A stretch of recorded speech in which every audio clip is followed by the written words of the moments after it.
I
made an announcement using the microphone.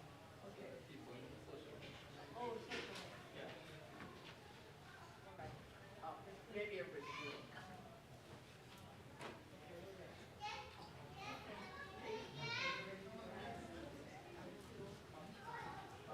Just share your stuff.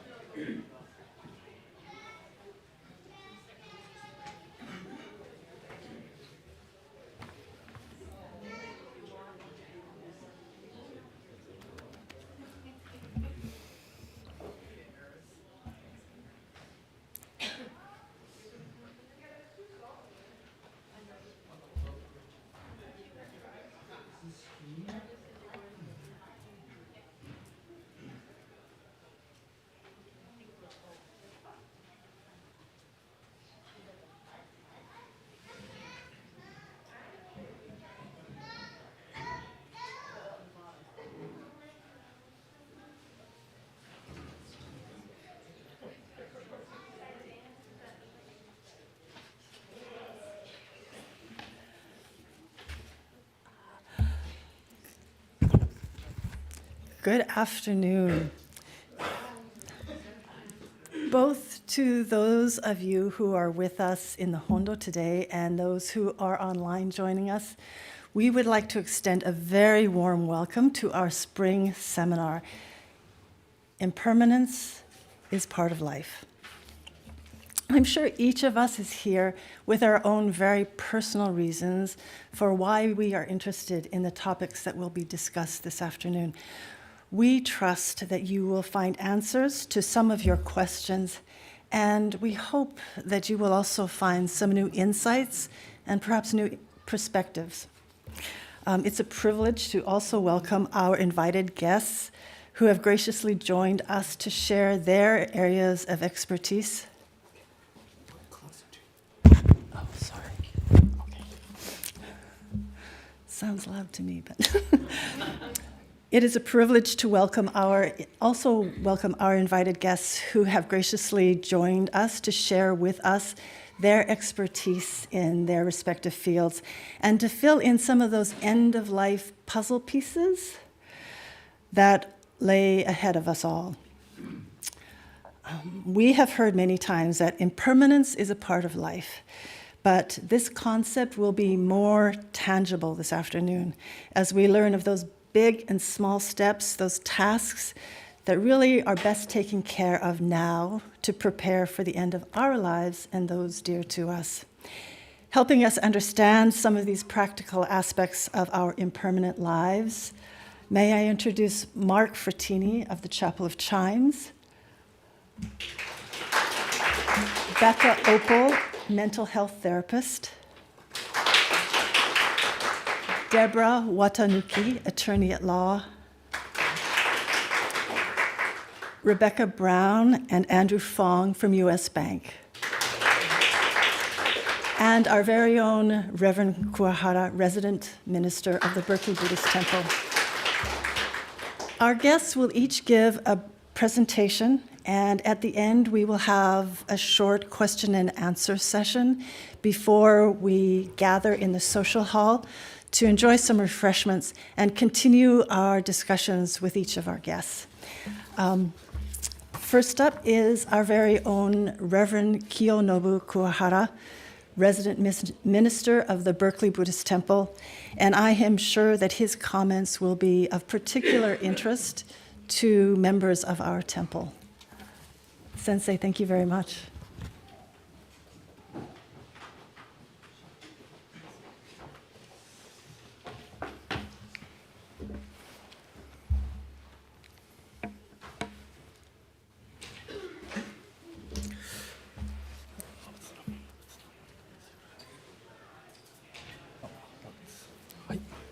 Okay, good afternoon, everyone. Thank you very much for attending, joining today's spring seminar.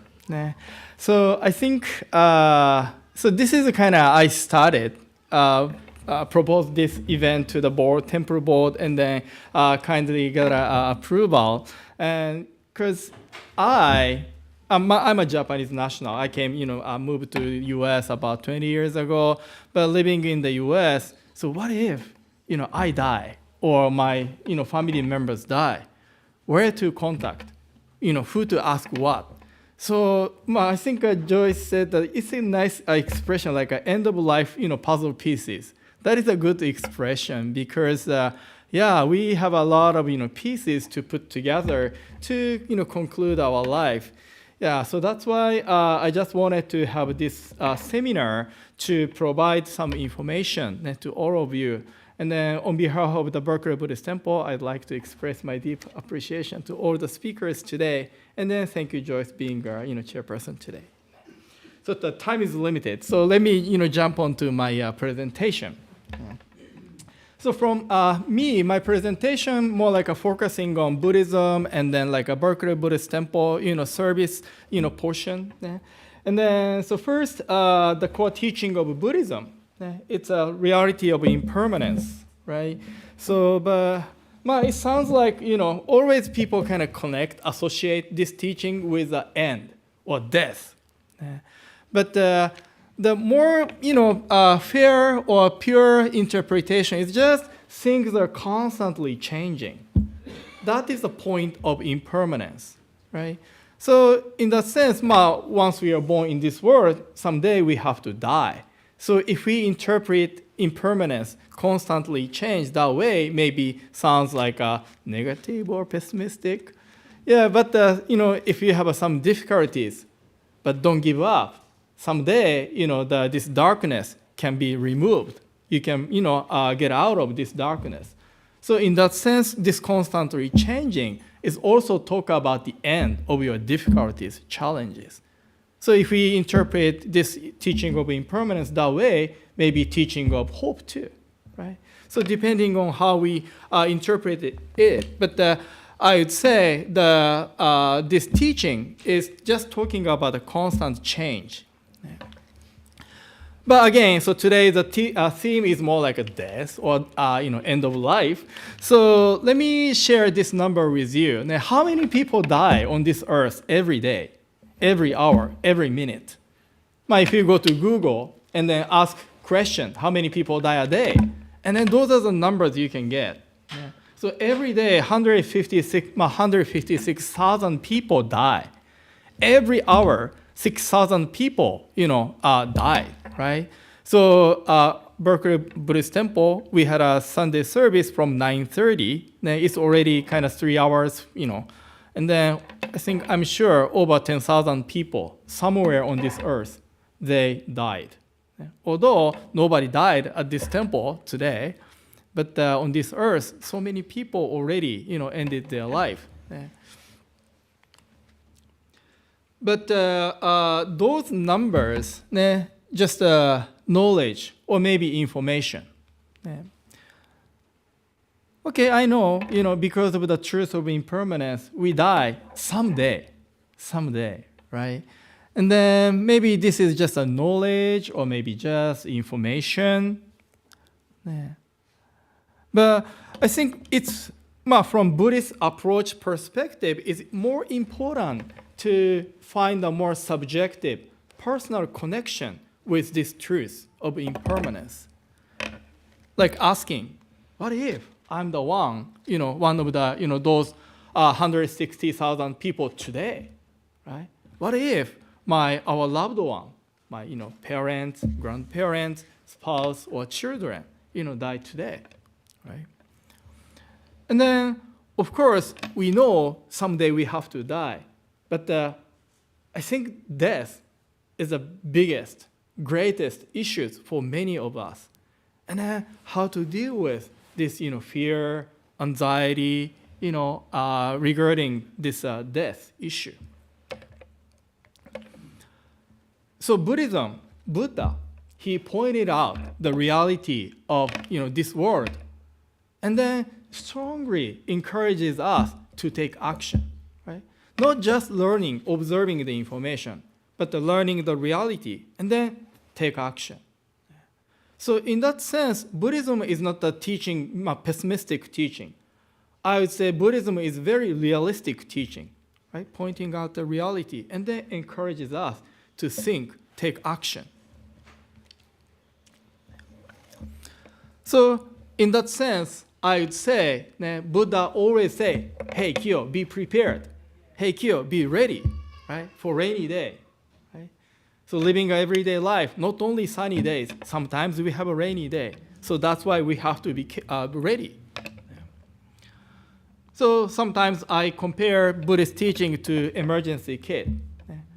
So maybe many of you have this kind of emergency kit at home. And this is because even though we have an emergency kit, we cannot remove the emergency physically. But by keeping this next to us, when something happens, we can deal with those emergencies in a better way. To my understanding, Buddhism is something like that, right? Buddhism makes us ready, prepared, or strong to deal with those emergencies in our everyday life. So now I would like to talk more about the practical side of Buddhism when somebody dies. Well, this is just in our tradition, or many Japanese Buddhist tradition, we observe this bedside service in Japanese makuragyo service. So this is a service ministers visit people who are about to die, and then have a service, like a very short service, like 10 to 15 minutes, together with the dying person. But the idea is maybe we try to show our appreciation of meeting this guidance of Buddha, the Dharma, right? And then same time, realizing the coming, end of closure of life, then the dying person can also express their appreciation to all those who have made his or her life possible, right? So that's why this, ideally, it's nice to have this makuragyo bedside service before ending of our life. But the difficult point is nobody knows when to die. So anytime, just contact me or temple, and then I go rush to your place and then observe makuragyo service. If you don't die, don't worry. So call again. Yeah. I had some makuragyo service. Some members I had 3 makuragyo services, but don't worry. So this is the makuragyo service, and then call me anytime. So I'm not a minister 9 to 5. So midnight or like a morning, like a 4 a.m., 5 p.m. doesn't matter. So just call my cell phone. Okay. And then after somebody dies, and then this is what will happen at the Berkeley Buddhist Temple. So please contact the temple, and then I or office will contact you back or your family member to coordinate, to schedule this FSC meeting. So Berkeley Buddhist Temple, luckily we have a committee who support the family members who just lost their loved ones. So minister and the FSC committee members, we schedule a meeting with family members and then work on some details of the funeral service. So usually we have a 4 sheet of paper. So the first paper, we get the basic information of the deceased and the family members, who to contact, and then when to schedule, funeral service, da. And then the second thing is we work on the details of the funeral service, actual funeral service. And then based on the service order, the family, they create a program, service program for the service. And then number 3 is checklist. So to have funeral service or to prepare funeral service, family members have to go through many things. So that's why, for your convenience, we have a kind of checklist so that people, family members don't forget or kind of overlook. And then the last sheet of paper is a suggested donation, chart. Sometimes people kind of feeling embarrassing to ask how much, donation we should pay to the temple to, observe funeral service. So for your convenience, we have one sheet of paper with all those suggested, numbers of donation. So in the meeting, we, give those 4 sheets of paper, and then that's how we coordinate the funeral service for the deceased. And then usually it takes 60 minutes, and then if family members talks a lot, maybe 2 hours. And then on the day of funeral service, we usually have a funeral service at this place, or sometimes we use sunset. ありがとう、恵美子さんね。Sunset ね、mortuary. So, but this is a kind of small trick or information. Before you die, okay, you die. I think this is helpful to indicate or share information with your family members. So for example, Buddhist name. So some of you have received a Buddhist name to live as a Buddhist. And then it's nice to tell your family members what it is. Sometimes family members had a hard time to find your Buddhist name. And then, this is your funeral service. So you can clearly say, I want to invite, so and so. It's nice to let your family members know who to invite to your funeral service.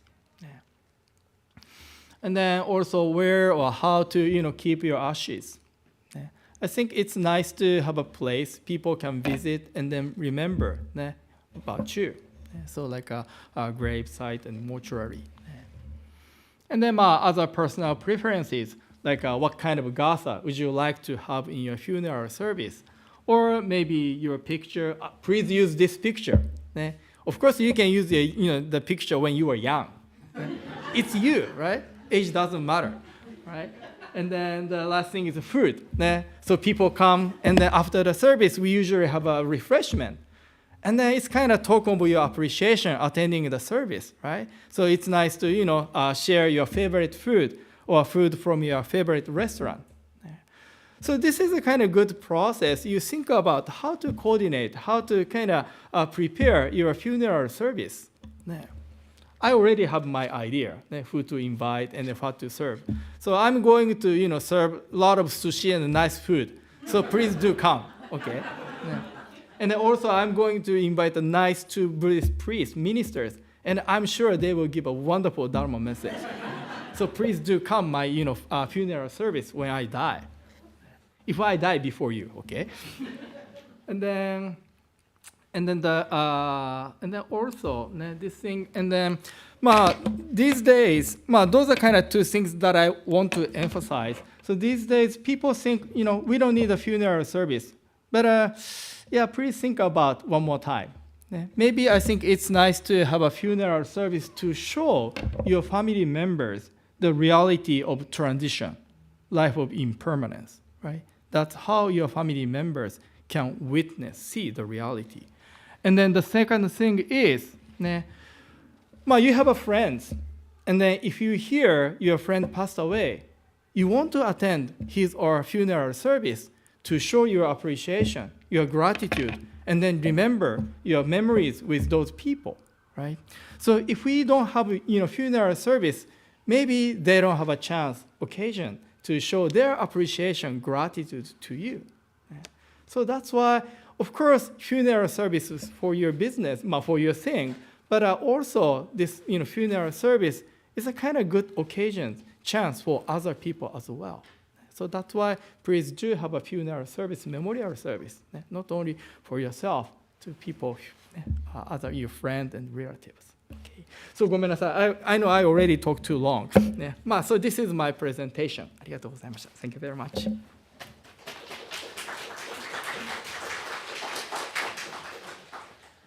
Sensei, thank you so much. That was such a refreshing take on the Buddhist funeral service. Much more approachable. Thank you, thank you. May I ask how many of you have visited the section of Chapel of Chimes in Oakland that was designed by Julia Morgan of Hearst Castle fame? Yes, over half of us. It is exquisite. It's really quite extraordinary. And our next guest speaker is very familiar with this special place. Mark Frattini is Family Service Advisor with Chapel of Chimes and will speak on what you need to know about funeral home arrangements. Thank you.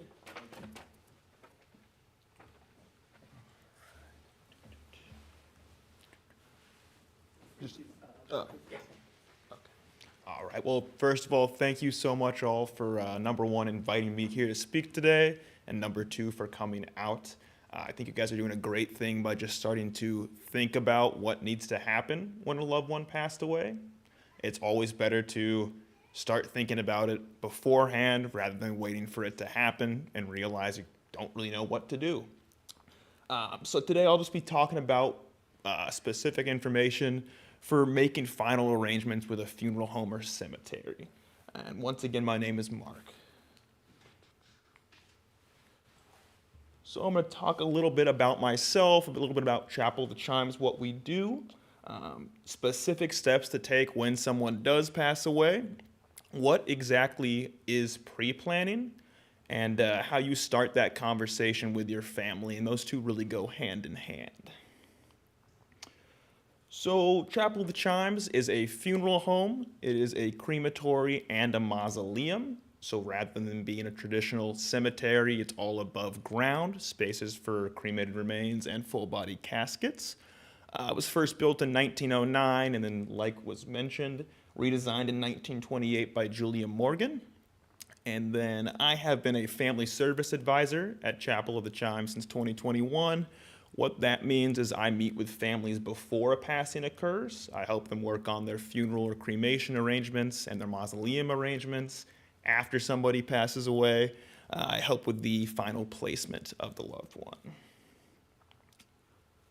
So as you can imagine, and like the Reverend talked about, people pass away all the time in many different situations. So I'm just going to touch on some of the most common ones and how you need to respond to that happening. So if a loved one is to pass away in a hospital, you're going to notify the funeral home of your choice. You're then going to have a release signed to the funeral home, just giving permission for your loved one to be taken into their care. If your loved one happens to be at a nursing home or some type of nursing facility, it's pretty similar to a passing occurring at a hospital. Sometimes they'll ask you beforehand to give a funeral home in case the passing does occur. And a lot of them are going to ask for that signed release form as well.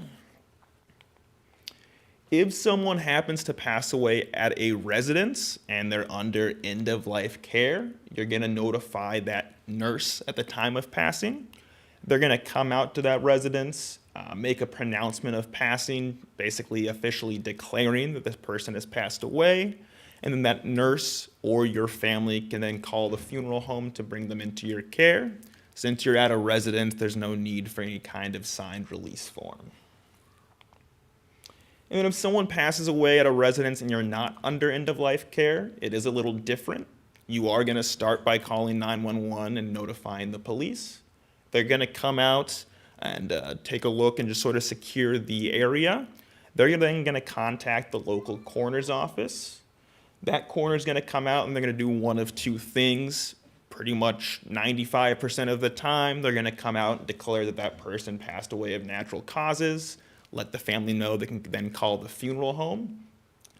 If for some reason they think that person might not have passed naturally, there was maybe some type of foul play, they might, rather than release the body to the family, bring your loved one to the coroner's office, perform an investigation, maybe do an autopsy, and maybe 1 to 2 weeks after the passing, they'll release your loved one to the funeral home. So now your loved one is at the funeral home, and you need to have what's called an at-need arrangement conference. So that's when your family comes to the funeral home, they speak with the funeral staff, and they make the selection of services they want to have for their loved one. Just to give you an idea of how much needs to happen at that time, there's over 100 decisions and information requirements that need to be handled as soon as possible. So I'm sure some of you have maybe gone through this yourselves. It is quite a lot of actual work for a family to go through. And there's just a list there of 25 documents needed when someone passes away. Not all of them are specific for funeral arrangements. I'm sure our other speakers will talk about a few of them, but just to give you an idea, there's a lot that needs to be done. So what can we do to sort of avoid that stressful situation? We can talk about pre-planning. And what pre-planning is making selections for funeral home or cremation or final resting place plans prior to a person's passing. So instead of waiting until a passing occurs, you make these plans ahead of time, and then when that person does pass away, the plan is already in place for them. And the way that we help families sort of do this is we break it down into 3 steps. Number 1, you want to reflect, what type of arrangements do I want to have for myself? Do I want to have a cremation? Do I want to have a full body burial? What works for me and my wishes? Number 2 is going to be record. So we have items called pre-planning guides. We found that for a lot of people, it's easier to write down their wishes than it is to actually have the conversation. And once they have a chance to write it down, it's a good way of starting the conversation. And we'll see them when we change rooms as well. We'll have some pre-planning guides. And then number 3 is going to be actually arranged. So you decide what plan you want to have for yourself. You go out, hopefully to Chapel of the Chimes, Oakland, but any funeral home of your choice, and you put this plan in place so it's there when you need it. And some of you might be asking, what does pre-planning look like actually? It's a great thing that we're doing this here today because your temple has already pre-planned a final resting place at Chapel of the Chimes. So that's up on the 3rd floor of our mausoleum, not too far from Al Davis. Those who wish to be cremated, yes, good company. Those that wish to be cremated can be placed to rest in that space. So that's one big portion of pre-planning, what happens with your remains after. So the temple has given you a great option if you choose to use it. And just to kind of summarize the benefits of planning ahead, it gives peace of mind for your family. It's always a good idea to have something and not need it than need it and not have it. When the time does come, they know exactly what to do. It's a lot less time spent making arrangements. To give you an idea, I would say the average family that comes in without pre-arrangements usually spends 3 to 4 hours that first day at the funeral home. A family that comes in with pre-arrangements, they're usually there 1 to 2 hours. As someone who spends a lot of time at a funeral home, I would definitely recommend not wanting to spend a lot of time there. So absolutely a good way to save time. And then for just financial, it locks in your current pricing for something you use in the future and allows you to make payments for these plans over time rather than all at once at the time of passing. So that's all I really have to share today. I hope you guys learned a little bit, and I look forward to learning a bit from our speakers as well. Thank you.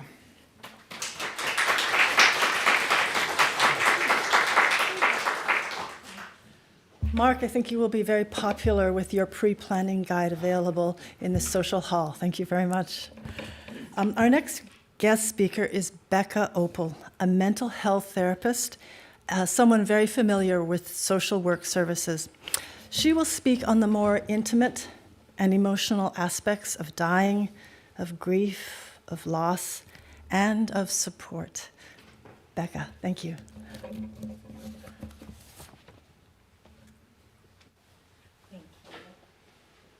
I get to talk about the really fun stuff. Yeah. First, I just want to thank you for having me. I'm going to stick to my script, otherwise I'll just talk about random stuff. So I'm going to read a little, okay? Thanks for having me. I'm a social worker. I love social working. I've been a social worker since I was born, my mom said. So that means I was volunteering in a soup kitchen and a retirement home very early in age, and that just moved into adulthood.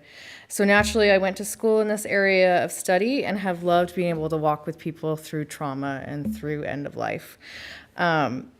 So today my goal is to provide you information on grief and loss, the psychological and physical effects of dying and grieving, and lastly, how to best support the dying and the family that is there that are grieving. So first of all, we'll define grief, and of course it's a really long, oops. There we go. Okay. So my favorite definition of grief is this really long one, but it's from Jody Fiorani and Jody Mullins in an article about understanding grief and loss in children. And so grief is inevitable, never-ending process that results from a permanent or temporary disruption in a routine, a separation, or a change in relationship that may be beyond the person's control. This disruption, change, or separation causes pain. Causes pain and discomfort and impacts the person's thoughts, feelings, and behaviors. Although loss is a universal experience, the causes and manifestations of it are unique to each individual and may change over time. So I really like this definition of grief, as it explains that grief is not just a loss of a person, but grief is also continually happening through our lives. And as Buddhists, we know that. We see loss in numerous ways. We can see and experience loss in our minds and body functions. We may get older and not be able to remember our grandchildren's names. We may lose the ability to play with them. I currently work with a woman who's an artist, and she's grieving because she can't see and her hands don't work anymore. She's grieving that loss of who she is. So, blah, blah, blah, we grieve. Our roles and images of the past, we grieve our roles and images of our past selves. We see grief and loss in relationships as well.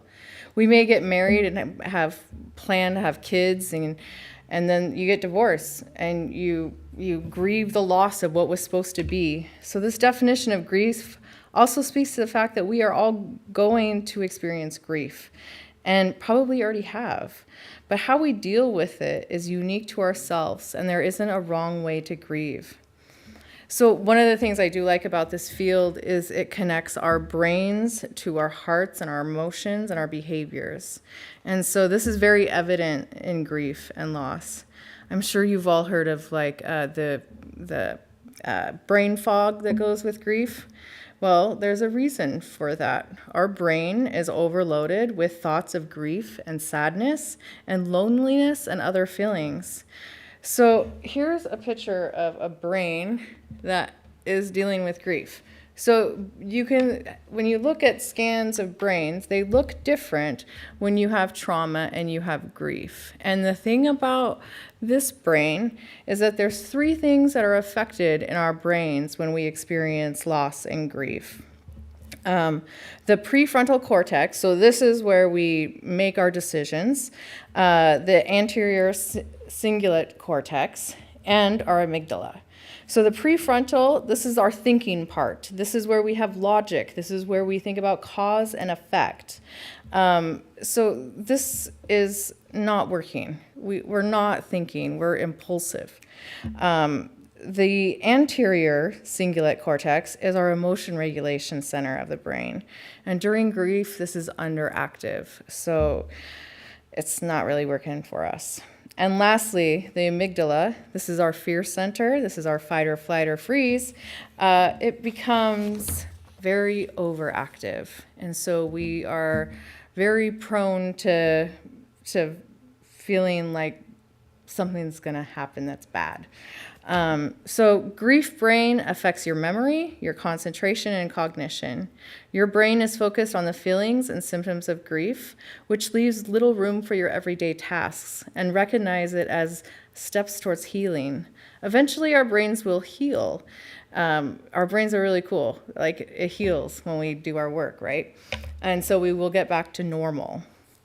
So the grieving process, I'm just talking in generalizations. So just know that if there's a death by suicide, homicide, overdose, war, it's much more complex and much longer to recover. So just know that. So this is just general information. The normal grieving process takes about 18 to 24 months. We don't ever get over it, right? It just changes. The death of the loved one won't be as debilitating to the functioning of one's life. We will laugh again with friends without feeling guilty.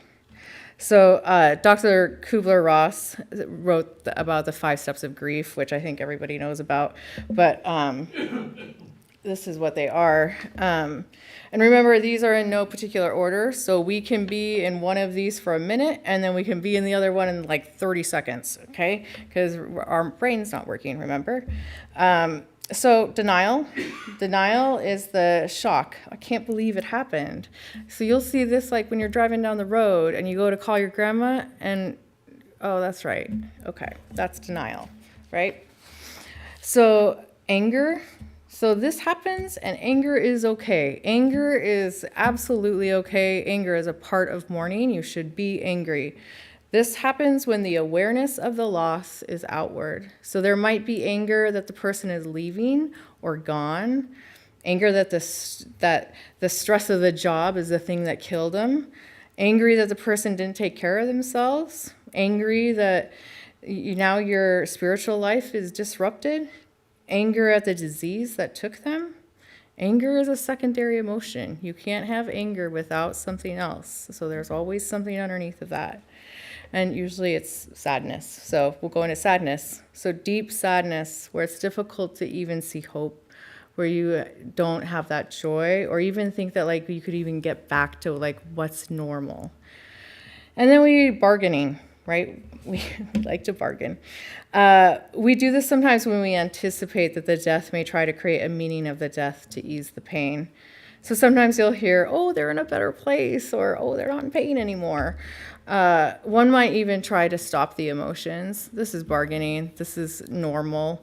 And then acceptance. So you're actually able to see future possibilities without that person.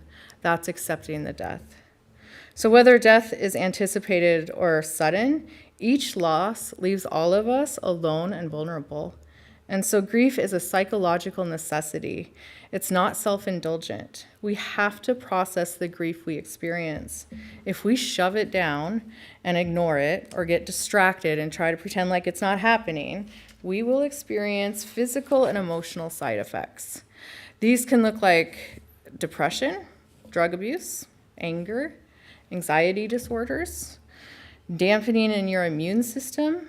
People get gut issues. Like you're connected, just like, we're all connected. So our hearts are connected to our body. So here's a couple things for recovery that are helpful. Here we go. All right. So remember to breathe. When we're afraid, upset, and remember that we're in that fight or flight mode, so your heart is racing a lot, your nervous system is pretty jazzed up, you have to calm your nervous system down to feel better.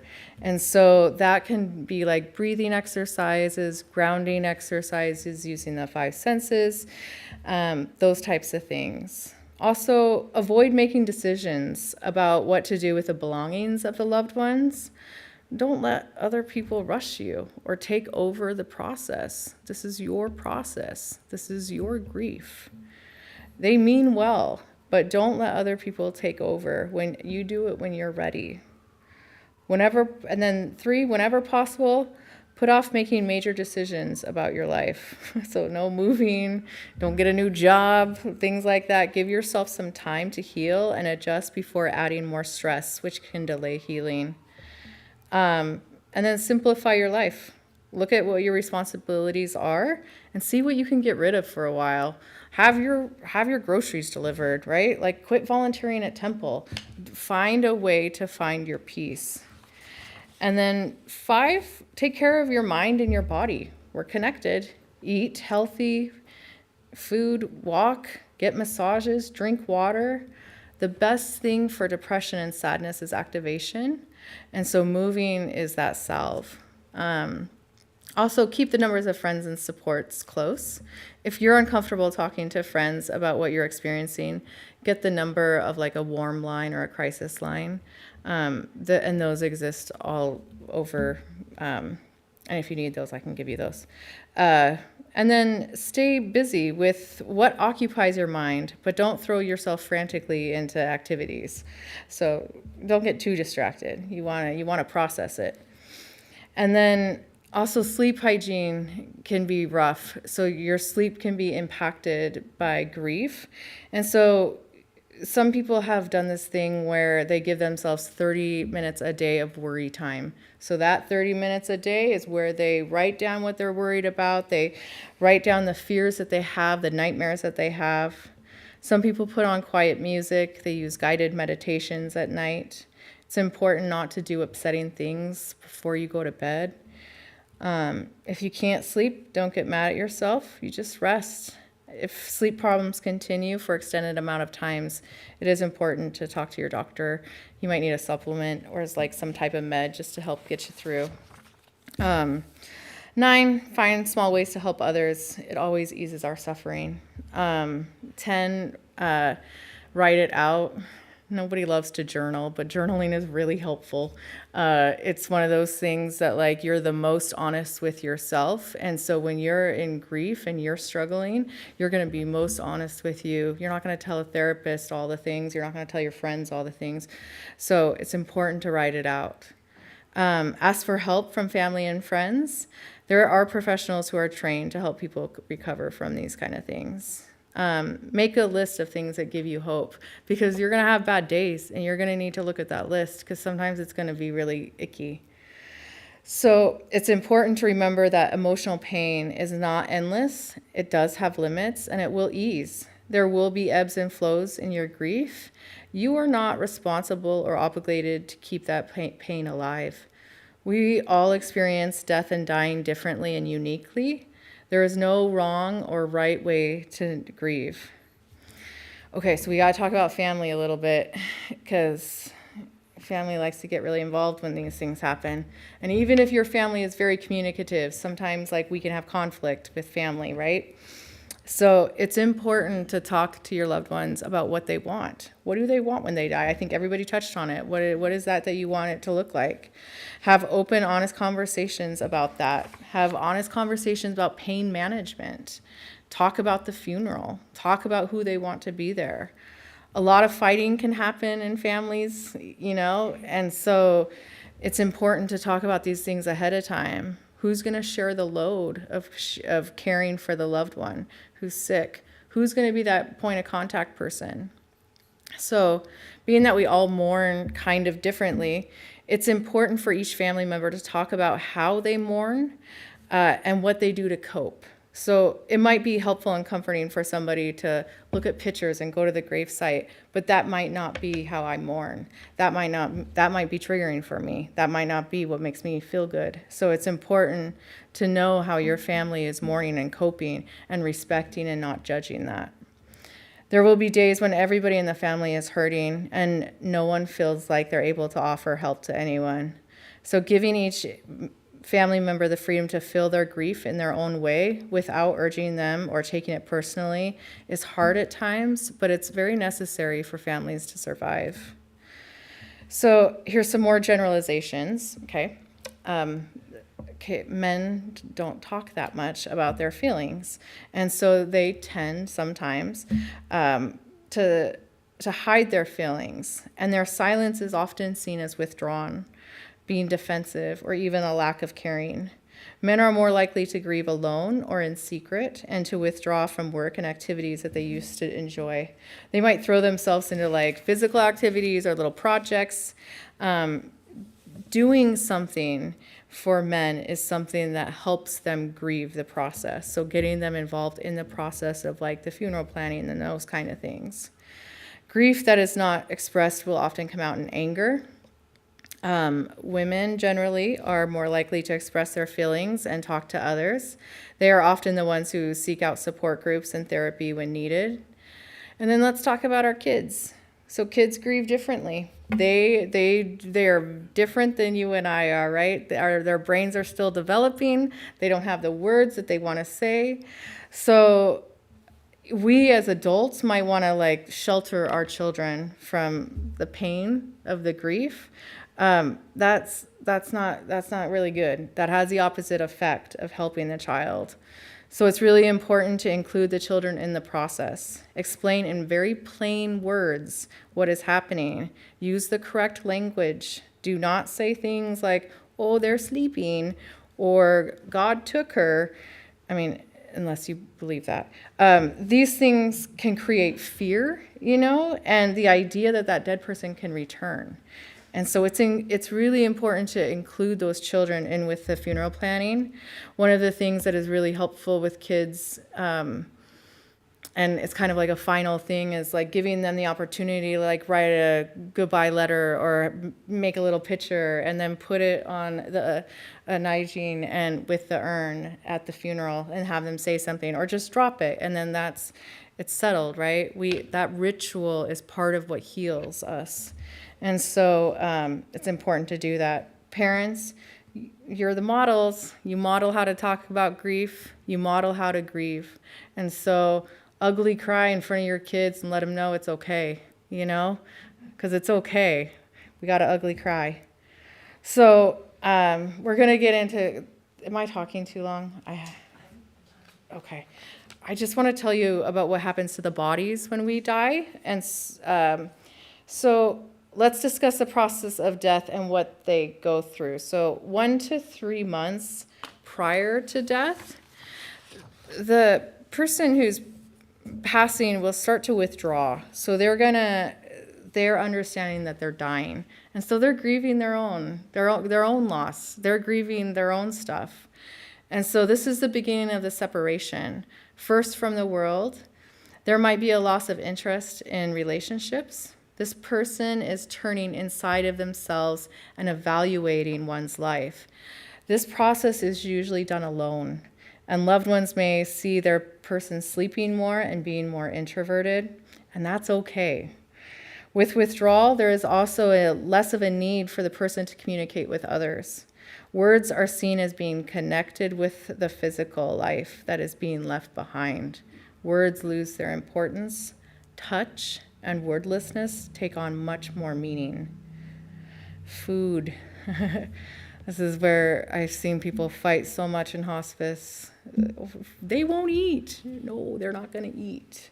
So food. Food is what we use to energize our bodies when we eat to live. When a body is preparing to die, it doesn't need food. This is the hardest concept for families, that and pain management.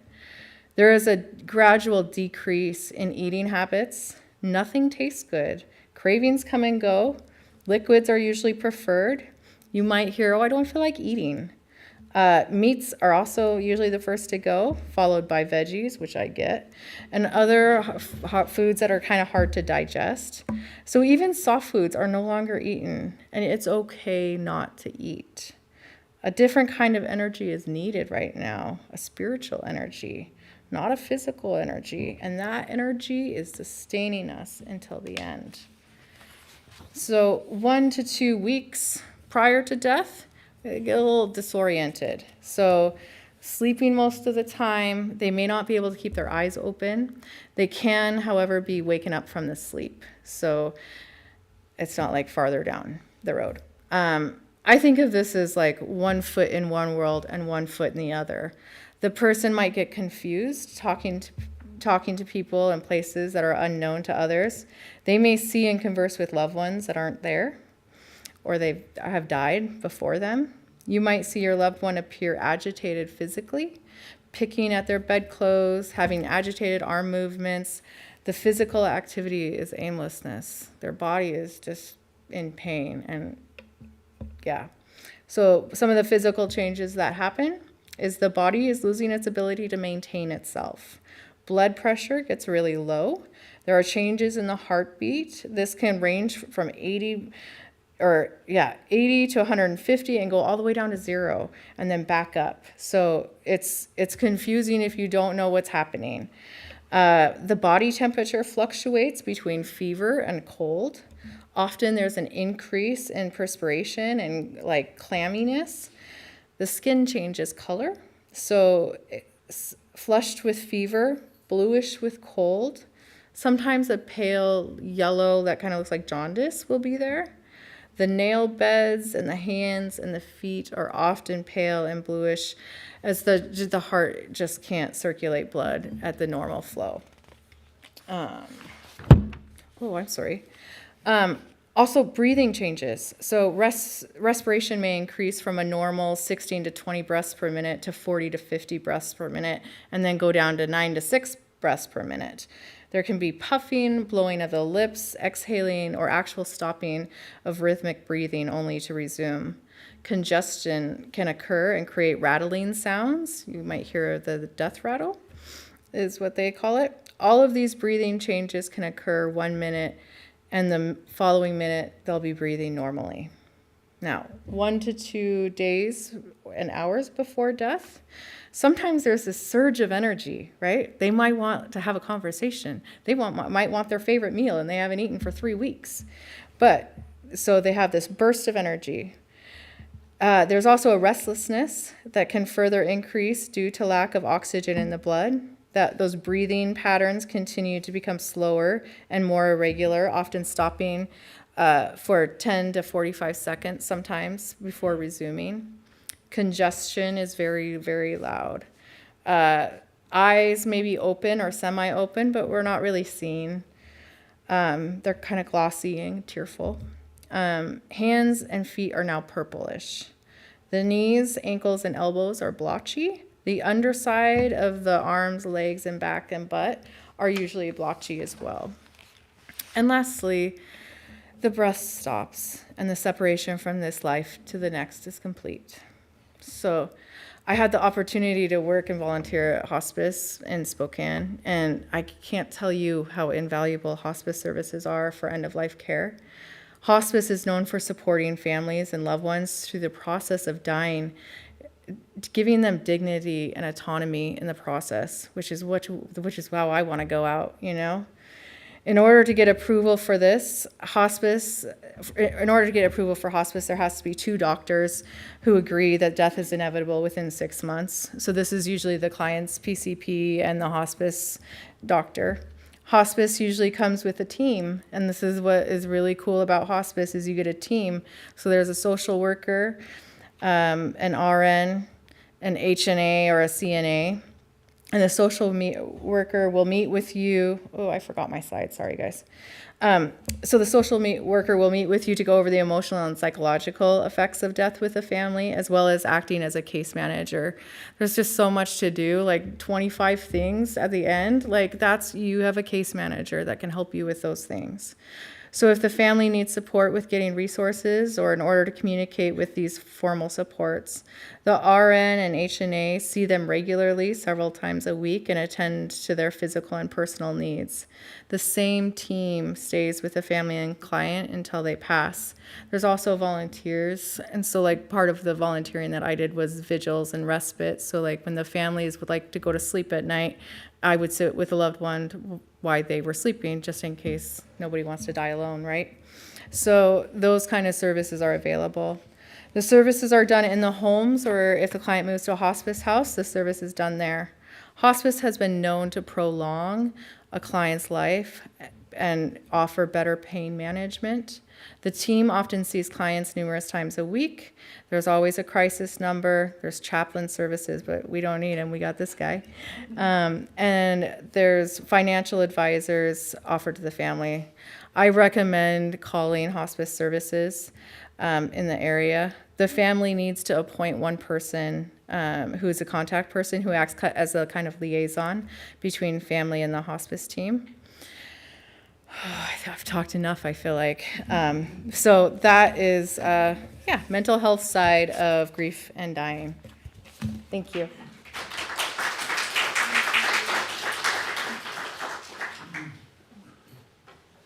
Becca, that was pretty profound, and I think it demonstrates the sensitivity and care through this process that we need to allow ourselves and those around us. Thank you very, very much. When my mother passed away a couple of years ago, I was humbled by my sister, who was the executor. The endless loose ends, countless hours, and I wondered about other ways affairs can be handled. Our next guest speaker will take some of the mystery out of estate planning, and please welcome Deborah Watanuki, attorney at law.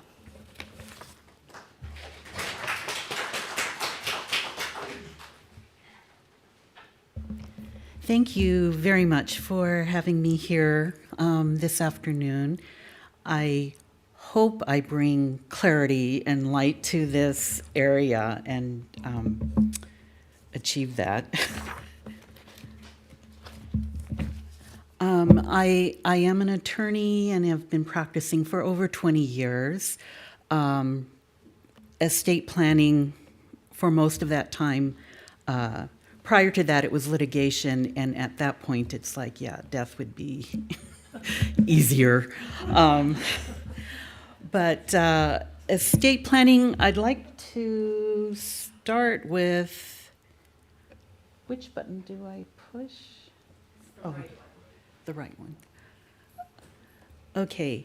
First and foremost, I think it's important for everyone here to realize that you don't have to be a millionaire or a multimillionaire to have an estate. If you own any property, you have an estate. And an estate plan is a way to sort of manage your affairs. So an estate plan, a comprehensive estate plan, includes these items: a living trust, a will, a durable power of attorney, and an advanced health care directive.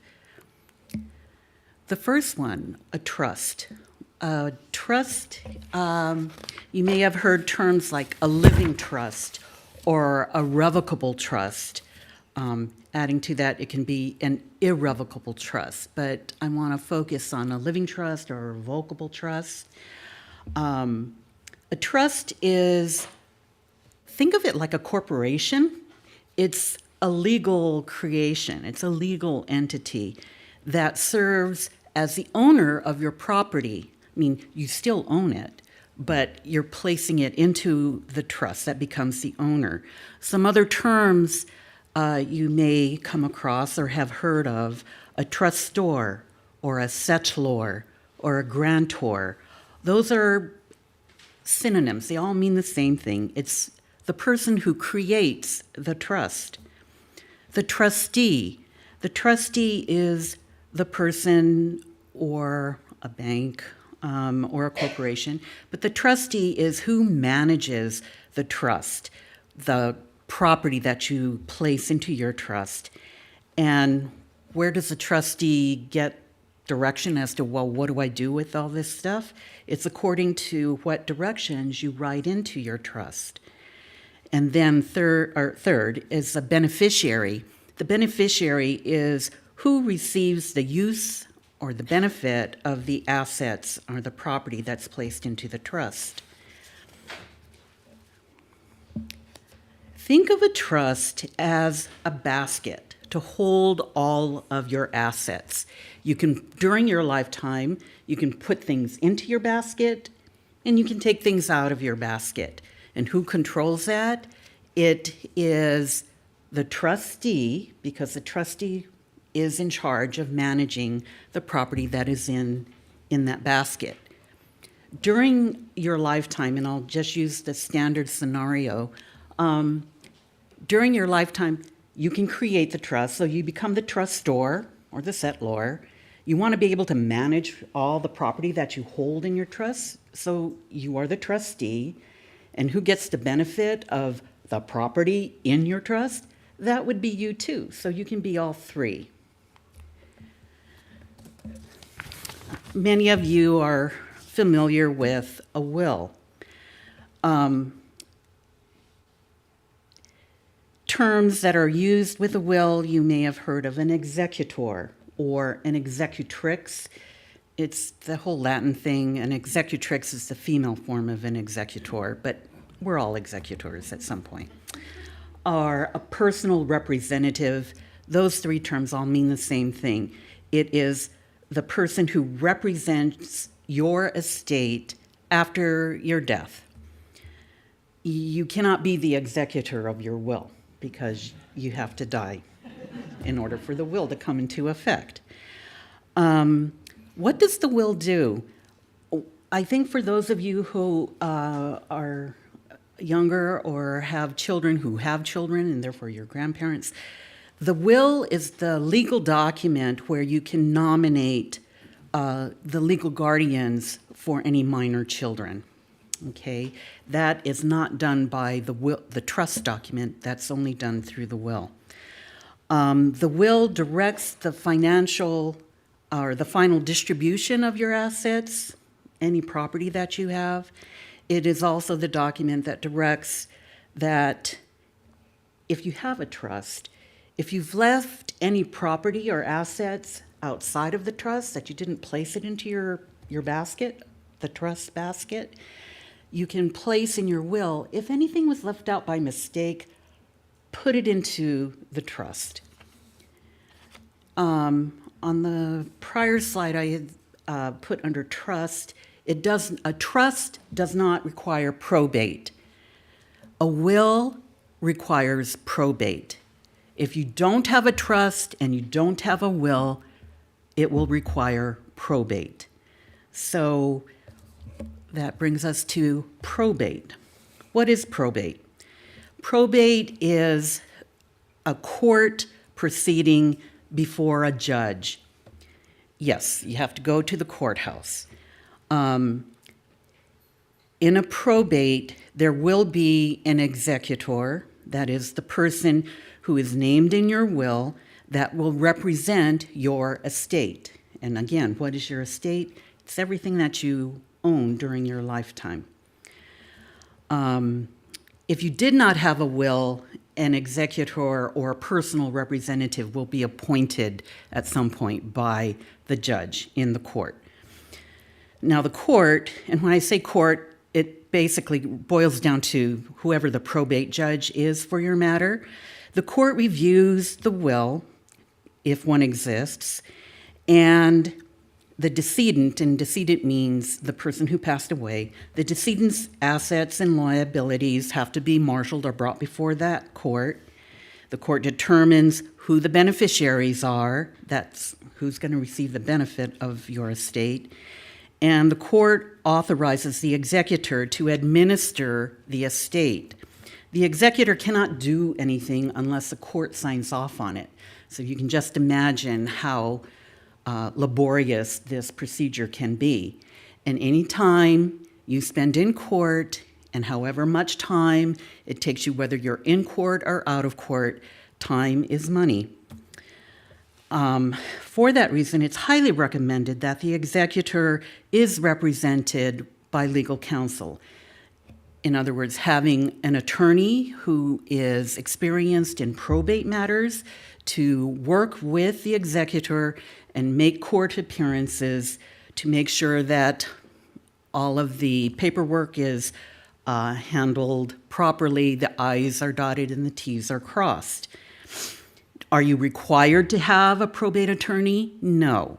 You can represent your matter on your own without legal counsel. However, having been in court, judges are not patient people. And they are not there to assist you in the practice of law.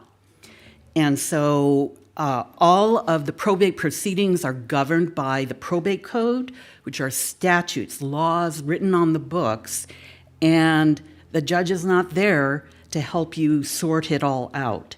And they're going to have less and less patience over time.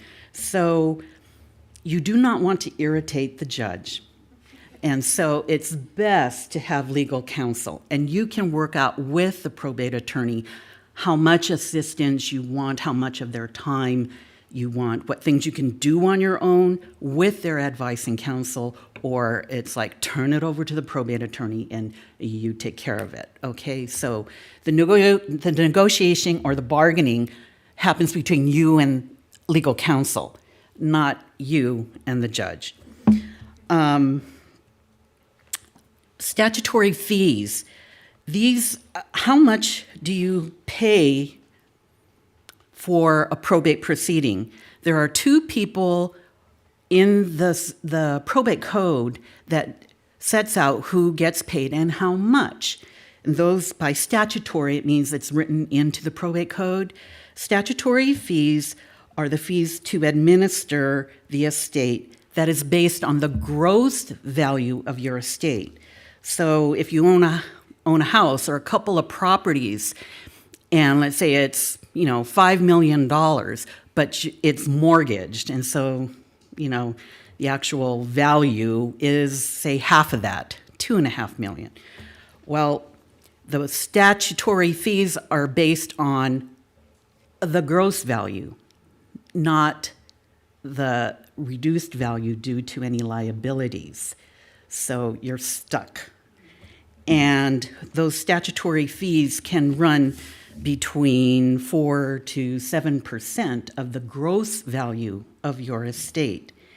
And the statutory fees apply to both the executor and to the attorney. So that 4 to 7% goes to the executor, and another 4 to 7% goes to the probate attorney.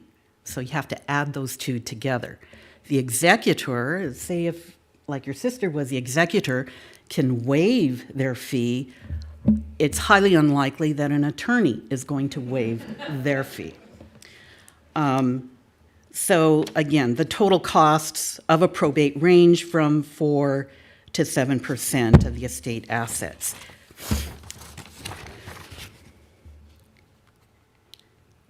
Oops. Avoiding probate is a very good thing, because aside from grumpy judges,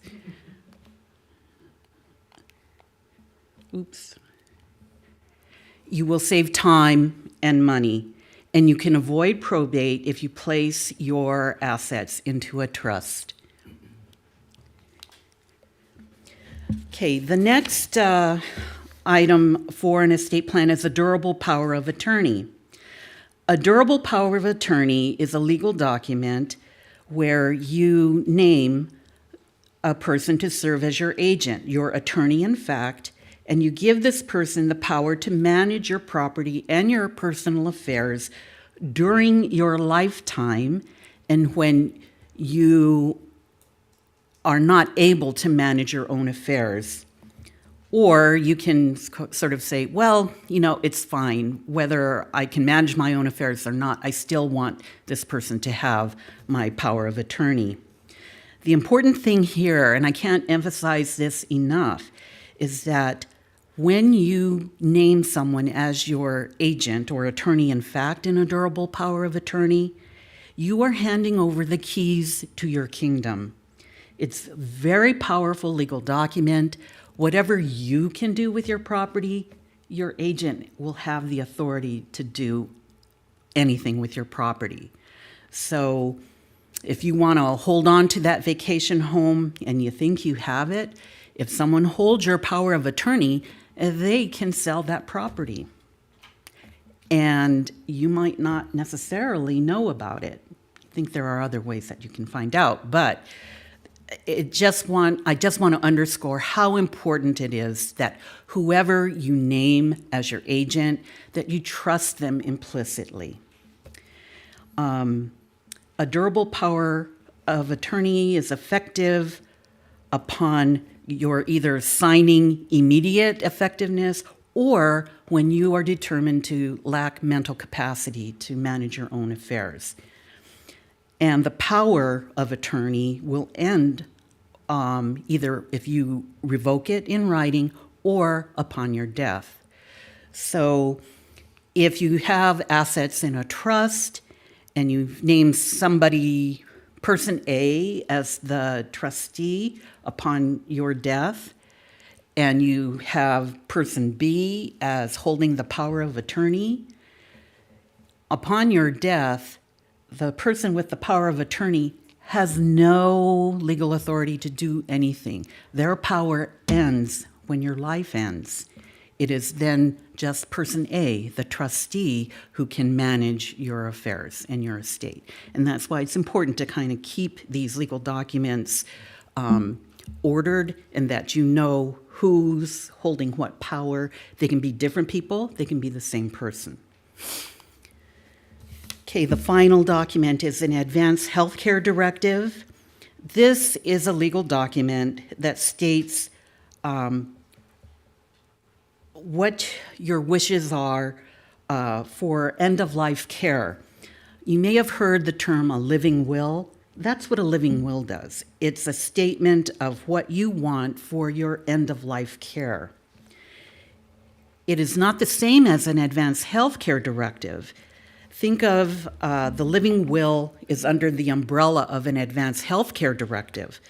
So under the advanced healthcare directive, you have that living will, the statement of what you want for end-of-life care, but the directive includes what your wishes are for health care if you're unable to communicate with your healthcare providers as to what your wishes are if you're in a coma, or if you've had a stroke, or if dementia has come into play and you're not really able to communicate what you want or don't want in terms of your care.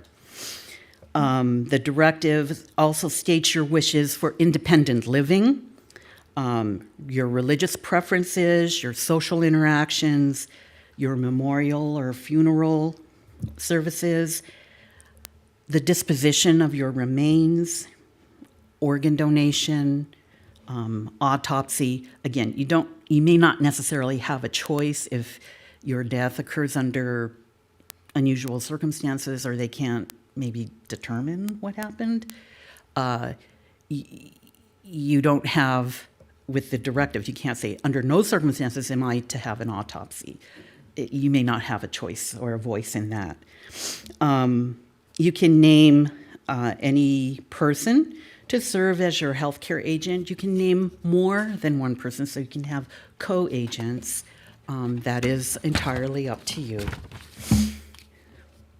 And this really brings, I think, some clarity to family members. Oops.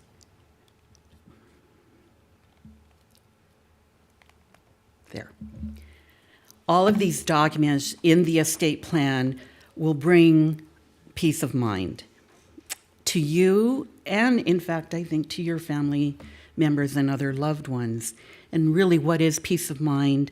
It's a feeling of being safe and protected, and that you don't have to worry about some very hard decisions or choices that have to be made after you're no longer there to express what that might be. So that's actually why I went into estate planning, and I enjoy it because it helps me bring peace of mind to my clients.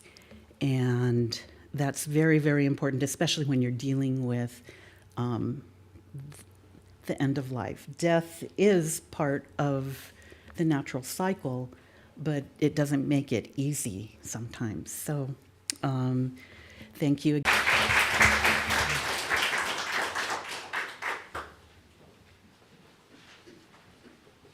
Deborah, thank you very much. I think we are more appreciative of the legal framework within which we all exist and how it's important to be careful to understand those decisions and paperwork that we're signing.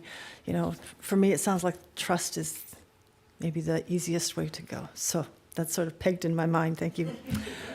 I hope no one else finds themselves rolling an elderly, frail woman in a wheelchair up to a bank teller to ask that this woman's accounts, all of her accounts, be signed over so that this other woman, her daughter, can take care and control all of her accounts. When the bank personnel looked at my sisters and me askance, I think we realized that we should have had this task with Mom done at the bank much earlier before she was so frail. In one situation, they actually took her aside to another room to make sure that her wishes were what we were portraying them to be. And I think that our next two guests are going to help us with smarter strategies on banking. Please welcome Rebecca Brown, Branch Manager of U.S. Bank here in Berkeley, as well as Andrew Fong, Wealth Management Division, U.S. Bank here in Berkeley. Thank you.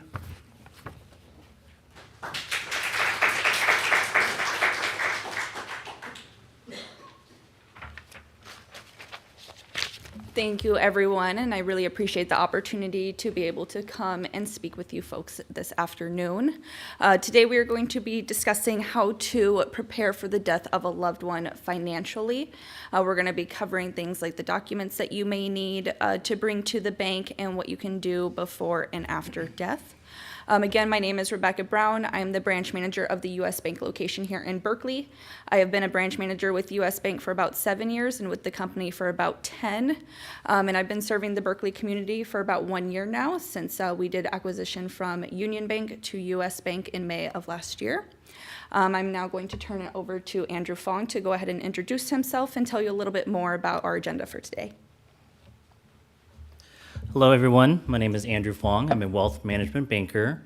Over the past 20 years, I've had the opportunity and honor to serve across many Bay Area communities. As a wealth banker, my role, I get to meet with many wonderful people, sit down, get to know them, take the time to get to know them, their families, understand their expectations, their concerns, aspirations they would like to achieve now and in the future. Most importantly, plan for the unexpected. So that's why Rebecca and I are here in front of you today to present on how to prepare for the death of a loved one. So for the agenda, we'll be covering 3 simple yet accurate financial strategies to prepare. Planning for the future. I think Deborah did a phenomenal job covering the wills and living trust and executor of an estate, so we'll be kind of skimming through that. Also, we'll be covering when your loved one passed away, a 3-month checklist, and also wrap it up with some best practices.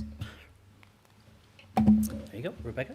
Thank you. So we are going to dive into 3 smart financial strategies to prepare for the death of a loved one. I want to reiterate that we are a banking institution. We cannot provide legal or tax advice. So if you do need those types of advice, please see our attorney that we have here today. But I'm going to go ahead and kick us off. So the first smart financial strategy is to prepare for large expenses. This is going to be before the death of a loved one. I have some bits of information here, but 50% of those in the U.S. that live to 65 plus will require long-term services and support. I'm going to be referring to this as LTSS today. The average cost of LTSS is $138,000. That is a major expense. For some people, that is your mortgage balance. Again, it's a very large expense. And on top of that, the average cost of a private nursing home is $8,000 per month. For many of us, most of us probably, that's more than our current mortgage payment. That would probably become the biggest expense that you have at that point in your life. On average, family caregivers lose $300,000 in lifetime wages and retirement benefits. This is going to vary person to person, but again, this is because you may have to take off time off of work. You may not know how long that person's going to live, so this could be years for you. This could be a few weeks for you. Every person is going to look a little bit different here.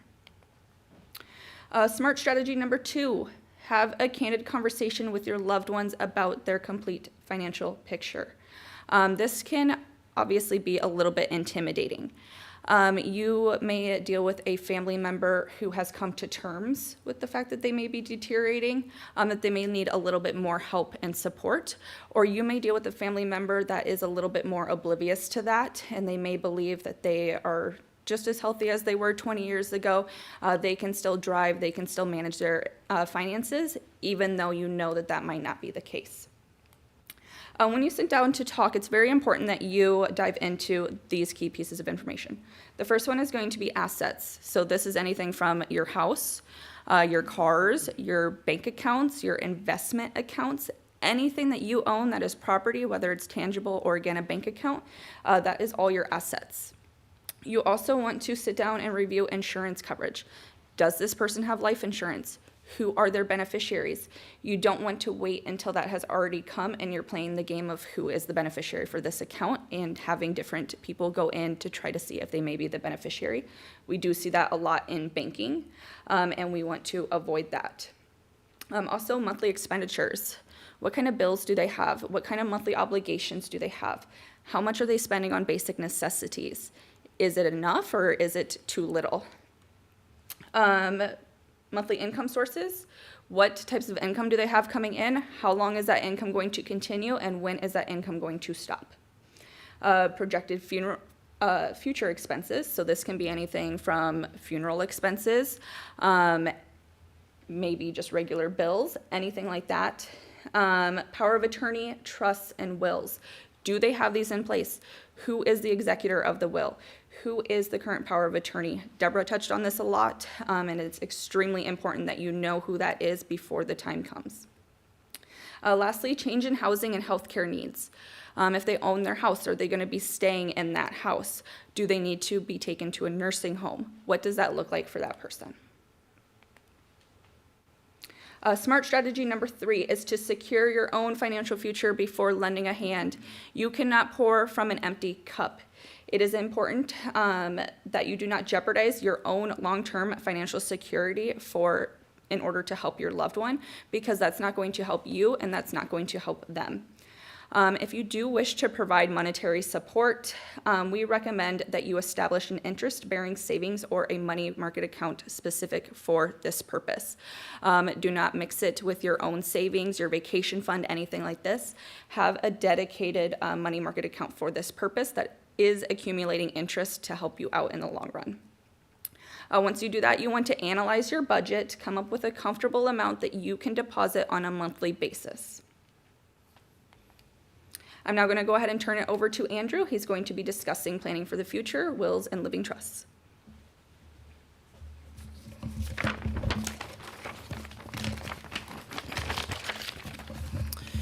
All right, so as I stated, Deborah was very informative around living wills and trusts, so I'm just going to kind of skim through this. But as I was sitting there in my seat, and after listening to the other presenters, I think the reason why we're here today, everything comes full circle. And when you think about planning, especially financial planning, it goes to pre-event, as Mark mentioned. There's a process through planning, and it never ends. And so I think in the banking perspective, and especially in wealth banking, what we like to do is we'd like to take a proactive approach. And we do understand the process of planning is very intuitive. There's a lot of emotions, but it's very important to the process, to the legacy, and the type of estate that you will love to leave for your loved ones and and also generations moving forward. See the clicker here? Perfect, thank you. Mm-hmm. But also when it comes to estate planning, one thing that we see on the banking side is, caring for a loved one. Are you going to have the burden to your children to care for you, or are you going to have someone else in place to provide that support for you? Also thinking about living situation, elderly parents or elderly loved ones, are they in 2-story homes? Do they live in the Berkeley Hills? Is there too many stairs for them to consider? Those are things that are also things to be mindful of, that is also included into the planning process that we do have with our clients all the time. Because when it comes to the banking world, we work with courts, we work with power of attorneys, we work with trustees, we work with executors. We also take care of everything on the finance side, the mortgage piece, the insurance piece. So we're all connected together. And so I have these conversations with clients to really help them understand and put a plan in place so that we can be proactive and stay ahead. But with any plan, just like any navigation from point A to point B, there's going to be some obstacles that you're going to have that's going to come up unexpectedly. So you're going to have to be able to be agile and navigate around that. And by having a plan, still really supports the direction that you're going to be heading.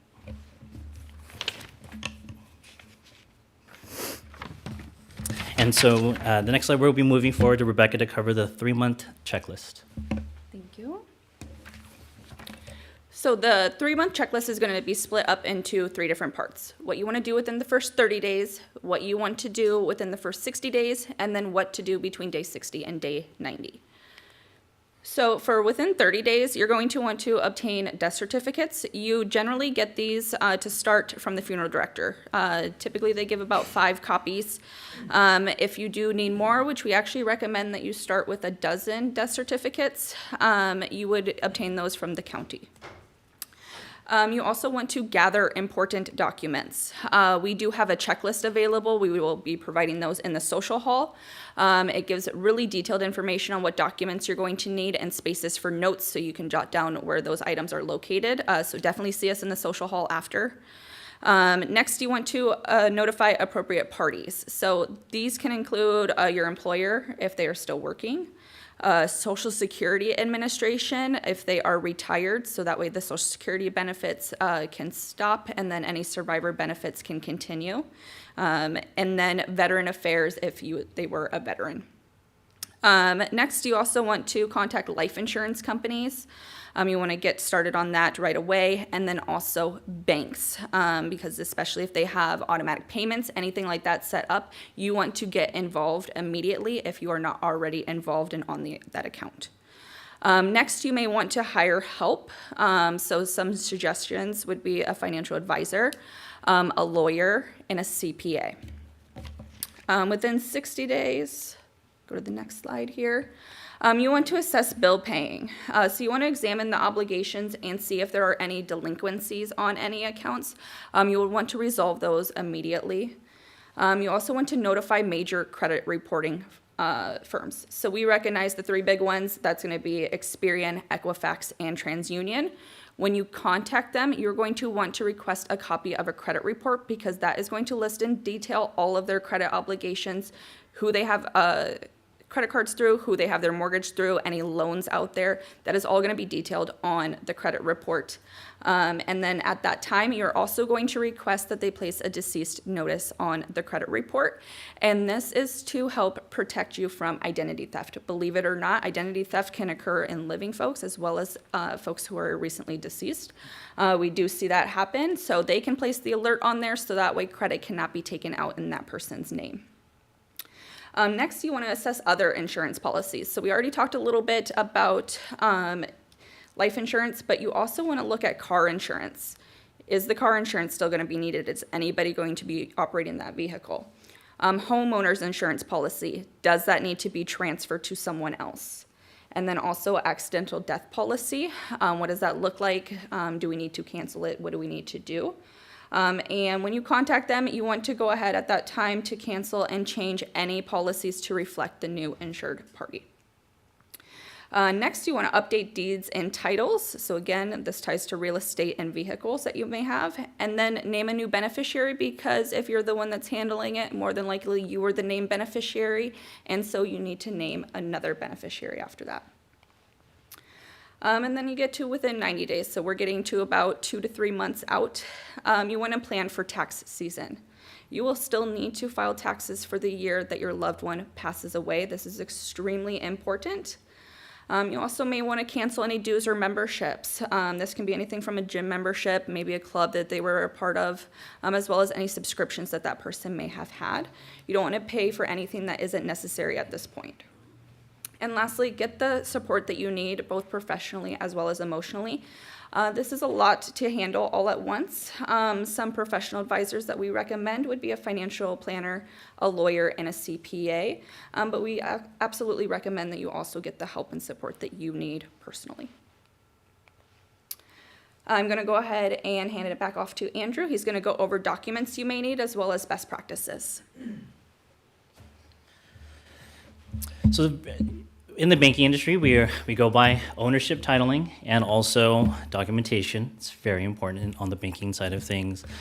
Some simple documentation we need is a death certificate. As through this process, we would advise that you would like to have at least 5 to 20 copies in hand, not just for one institution, but for all the different places that your loved one has their assets held. Standard information, driver's license, social security number, tax ID, if need be, proof of relationship from marriage license, estate affidavit, power of attorney, things of that nature. Property and money. So come see us after the session. At our table, we will have a documentation that is kind of on the pre-event planning side, just so that you can have a list of all the documentation, who's your legal team, and who to contact, pretty much. One piece I did want to mention on the trust side that I did not cover. If you do not have a trust, that's perfectly fine. We understand, as Deborah mentioned, it takes time to go through. It's a process. But on the banking side, if you do not have a trust, that's perfectly fine. We would advise, as Rebecca mentioned, is adding a beneficiary to your accounts in place, because the most important piece we want to see on the banking side is to avoid probate as much as possible. It is a very difficult process, as Deborah mentioned, and it's a very timely process, right? So having a beneficiary, it takes time. You may not have that one person, but again, going through that planning process helps you identify that. Some additional best practices. I think to Joyce's point, I would say introduce your loved ones to all of your financial partners, your legal team, your bankers, your CPAs, your attorneys, anyone who's important to you. I would advise have your loved ones introduce you to their team. It's very important because as through the unexpected situation happens, God forbid, we want to make sure that we are prepared and minimize that emotion, and so that we can, on the banking side, we can be an advocate for their family member to help support them and give them direction in which they need support on. Again, organizing all important personal records and documentation, come see us. We have that form. Biggest piece that I've seen in this industry is a lot of our clients do have trusts established. Once you do have a trust established, the most important piece is to place your bank accounts or your assets titled into the trust. What may happen is we do have clients that do have a trust and it's not titled into the trust. That bank account is subject to probate.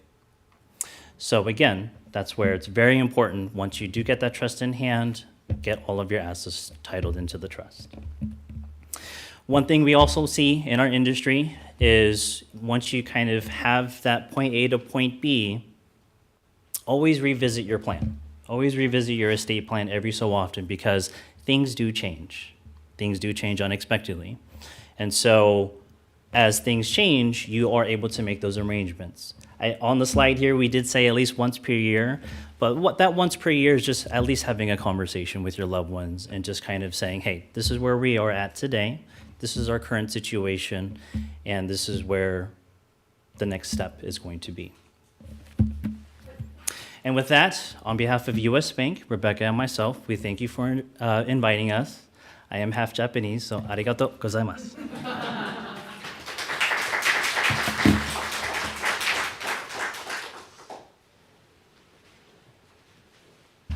Rebecca and Andrew, thank you very much. I think that we are so grateful to know that there are professionals out in the field who've been through this and who have checklists to help the rest of us maintain some of our sanity. Sensei, we were going to have a bit of a Q&A session now. Would you like to do that, or would you like everyone to just go to the social hall? Yeah, social hall, maybe, yeah, more. No, yeah. Okay, all right. So just a couple of remarks, and we'll retire and have some refreshments. Sensei, thank you for spearheading this seminar. It has been a wonderful session. We have learned how multifaceted end-of-life arrangements can be. Our guests have shown that there is an understanding and sensitivity in each of your industries. We understand that you have worked through this process with many others, and we're very grateful that you are available to help and work through with whoever is here that might need your services as well. And I think that depth of understanding is truly appreciated. And I think we can also appreciate how being proactive allows us a sense of control, that there can be dignity in those final arrangements, and that those we leave behind will benefit greatly if we take action today. So for all of our guests, for Sensei, for his inspiring impetus for this thing, well, and if we could give a round of applause. For this event, Joyce, and then Lina, and then Judy, and then Tina. And then Yes. also Pam designed the flyer too. Right. Thank you very much. And I'd like to call attention to Gary Oda, who was instrumental in helping us get the niche at the Chapel of Chimes many, many years ago. So another resource for you. If anybody has any questions about the niches and what's available, they can contact me out there. Okay, wonderful. We have light refreshments, if you could join us in the social hall. Thank you so much for sharing your expertise with us.